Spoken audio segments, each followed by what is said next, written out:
Get Real Madrid CF updates directly to your inbox. Plus subscribe. Thank you for subscribing. Could not subscribe. Try again later. Invalid email. Zinedine Zidane could have been mistaken for thinking he was back in his old job as Real Madrid's youth team coach as his young guns struggled to victory at third-tier Fuenlabrada, a real side shorn of the likes of the rested Cristiano Ronaldo, Karim Benzema, Luka Modric and Toni Kroos. Needed 2 second-half penalties to get the job done at the Fernando Torres Stadium.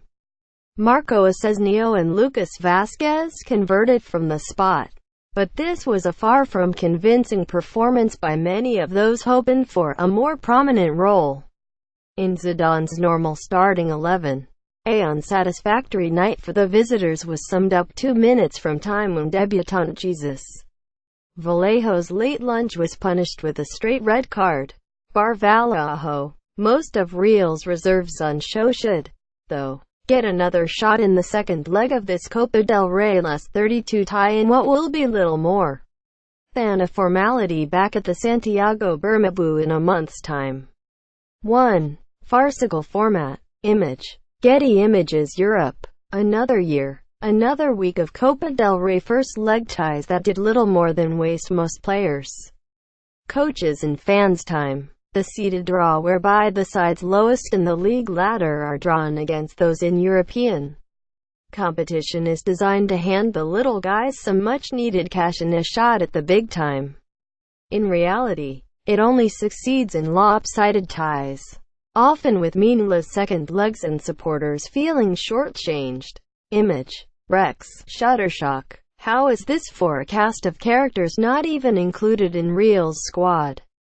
Ronaldo, Sergio Ramos, Gareth Bale, Marcelo, Kroos, Modric, Benzema and Isco. The big sides can treat first legs as a test for their youngsters, knowing even if disaster strikes there is always the insurance policy of a second leg at home.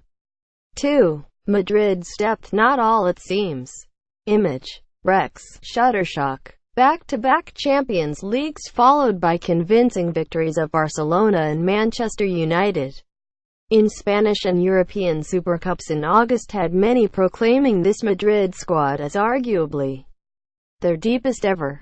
Yet, bar a Champions League in Dortmund, Real have failed to convince in any game, even in victory, since August.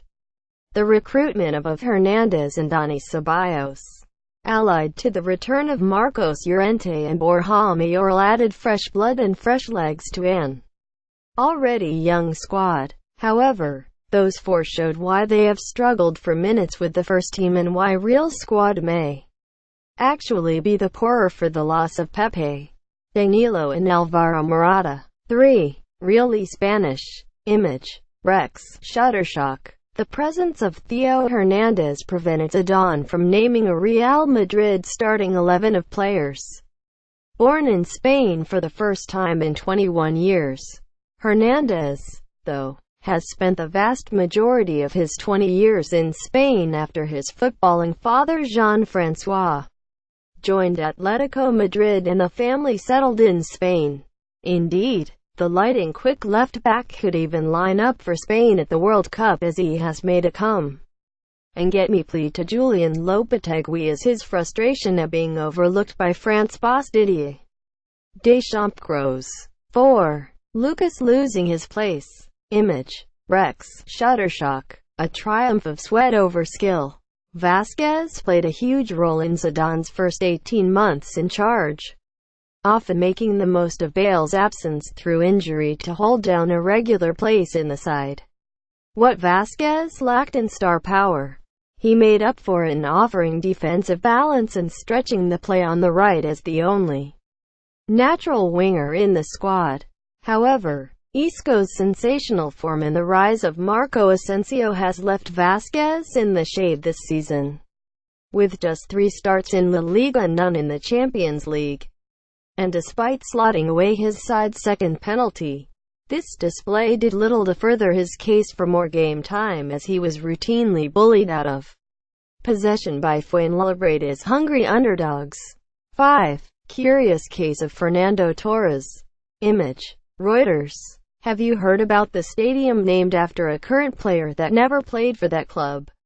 Now you have. Fuenlabrada's home is named after the town on the outskirts of Madrid's most famous son, despite the fact he has spent all his career in Spain at Atletico Madrid.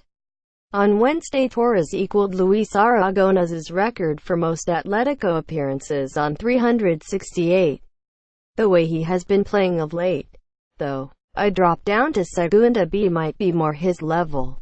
One day we might even see him come home to play for Fuenla in his own stadium.